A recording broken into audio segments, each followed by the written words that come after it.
কবে নাগাদ হচ্ছে বাস্তবায়নের একটা সম্ভাবনা আছে। তো তিনি আশ্বাস দিয়েছেন এবং আমিও আশা করছি যে এই সপ্তাহের মধ্যে একটি দৃশ্যমান কিছু একটা ফলাফল হয়তো পাওয়া যাবে দাবি মানার ক্ষেত্রে।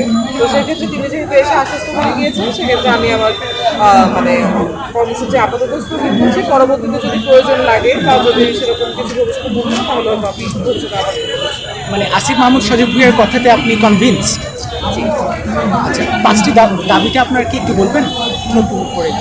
পাঁচটি দাবি। প্রথম দাবি ছিল হচ্ছে 180 দিনের মধ্যে ধর্ষণ এবং বলাৎকারের বিচার করতে হবে, 15 দিনের মধ্যে তদন্ত প্রতিবেদন জমা দিতে হবে, 30 দিনের মধ্যে লোয়ার কোর্ট রায় দিবে এবং বাকি 5 মাসের মধ্যে হাইকোর্ট এবং অ্যাপিলেট ডিভিশন তাদের হচ্ছে রায়টি দিয়ে একদম চূড়ান্ত যে বিচারটি সেটি কার্যকর করবে।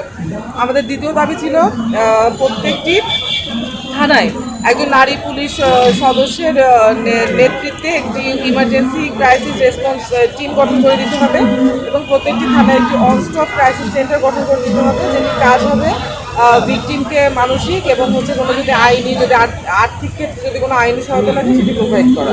আমাদের তৃতীয় দাবি ছিল নারী এবং শিশু নির্যাতন দমন আইন ধারা 14 যেটি আছে সেটিতে গণমাধ্যমে ভিকটিমের নাম পরিচয় প্রকাশ করার ক্ষেত্রে একটি নিষেধাজ্ঞা আছে, সেটি সংশোধন করে সামাজিক যোগাযোগ মাধ্যমের ক্ষেত্রেও সেই নিষেধাজ্ঞাটি যোগ করতে হবে। আমাদের চতুর্থ দাবি হচ্ছে ভিকটিমের দীর্ঘমেয়াদী যে পুনর্বাসন, সেটির জন্য তার যে একটা লম্বা সময় ধরে তাকে যে মানসিক সাপোর্ট দেওয়া সেটি দিয়ে যেতে হবে এবং তার যদি কোনো আইনি সহায়তা লাগে সেটি রাষ্ট্রীয়ভাবে দিতে হবে এবং তার সামাজিক নিরাপত্তা নিশ্চিত করতে যতগুলো স্টেপ দরকার সব কিছু করতে হবে। আমাদের সর্বশেষ দাবিটি হচ্ছে ধর্ষণের বিরুদ্ধে একটি সামাজিক আন্দোলন গড়ে তুলতে হবে এবং হচ্ছে সমাজের যে সুবিধা বঞ্চিত শ্রেণী এবং যেখানে আমরা ঘটনাগুলো ইদানিং বেশি দেখছি সেই শ্রেণীতে সচেতনতা বাড়াতে হবে এবং ভিকটিমকে ভিকটিমাইজ করার জন্য যেসব শব্দ ইজ্জত চলে যাওয়া, সম্মানহানি, সম্মান চলে যাওয়া, এই শব্দের জুলুম আর ভিকটিমের উপর করা যাবে না এবং এই উদ্যোগটি সরকারকে নিতে হবে।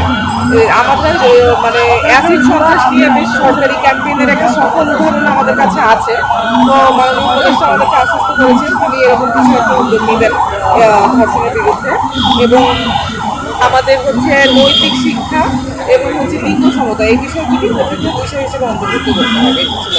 আপু লাস্ট মানে অনেকেই আন্দোলন করছে।